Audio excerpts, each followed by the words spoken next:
वल्लभाय नमः ओम दामोदराय नमः ओम श्रीमन्नारायणाय नमः ओम श्रीयै नमः ओम अमृतोद्भवाय नमः ओम कमलाय नमः ओम चंद्रसहोदर्यै नमः ओम विष्णुपत्न्यै नमः ओम वैष्णव्यै नमः ओम वरारोहाय नमः ओम हरिवल्लभाय नमः ओम सारण्यै नमः ओम देवदेविकायै नमः ओम लोकसुन्दर्यै नमः ओम श्रीमहालक्ष्म्यै नमः नानाविध परिमलपत्र पुष्पाणि समर्पयामि फलानि निवेदयामि प्रोक्ष्या परिशिक्ष्या निवेद्या ओम देवस्य त्वासनिदस्तु सर्वे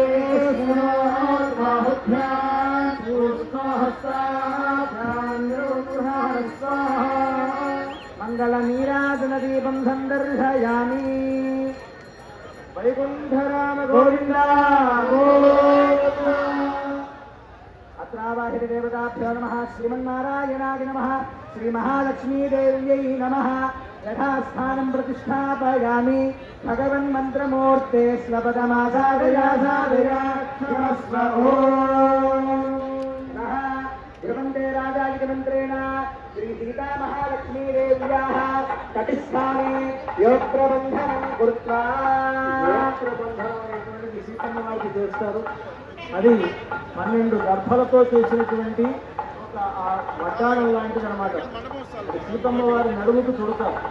ఎందుకు అలా చుట్టాలి అని అంటే వధువుకి గర్భస్థ దోషములు ఏవైనా ఉంటే ఆ దోషములు పోతాయి అని. సాక్షాత్తు సీతామహాలక్ష్మికి ఏం దోషాలు ఉంటాయండి అని అంటే ఆవిడకే దోషాలు ఉండవు. ఆమె సంతానమైనటువంటి మనకు దోషాలు ఉంటాయి కదా. ఆవిడ నడుముకి ఇది కనుక చుడితే మన దోషాలన్నీ పోతాయి. ఎందుకంటే మనంతా కూడా సీతమ్మ వారి సంతానం. ఆవిడ జగన్మాత అయినటువంటి ఆమె సంతానమైనటువంటి మన పాపములన్నీ తొలగటానికి సీతమ్మ వారికి ఆ యోత్రబంధనం అనేటువంటి చేస్తారు. అందరికీ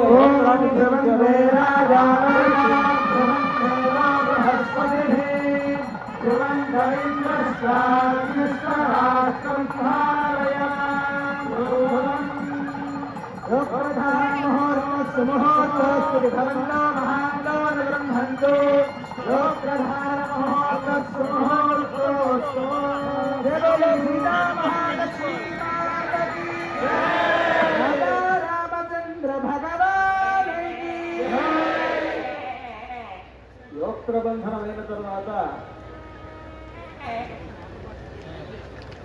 స్వామివారికి యజ్ఞోపవీత సమర్పణ చేస్తారు.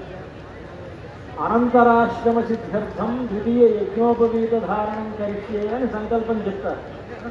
అనంతరాశ్రమం అంటే రామచంద్రమూర్తి ఇప్పటి వరకు బ్రహ్మచారిగా ఉన్నాడు. బ్రహ్మచర్యానంతరం ఉండేటువంటి ఆశ్రమం గృహస్థాశ్రమం.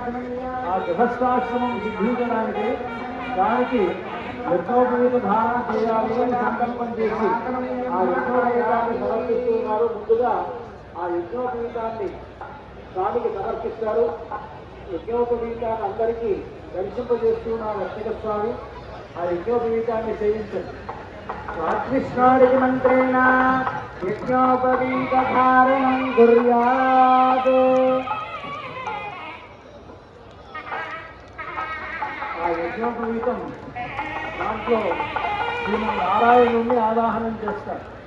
మనకి దీనికి ఏమిటి పేరంటే యజ్ఞ ఉపవీతం అని కదా పేరు.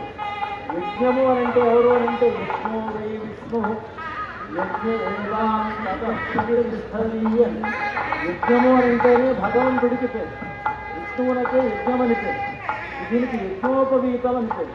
అంటే ఎవరైతే యజ్ఞం చేయాలో, ఎవరైతే వేదమంత్రములు చదవాలో అలాంటి వారు ధరించవలసినటువంటి యజ్ఞోపవీతం అని అర్థం. కనుక ఇది ఆ భగవంతుడి యొక్క స్వరూపం కనుక ఈ యజ్ఞోపవీతం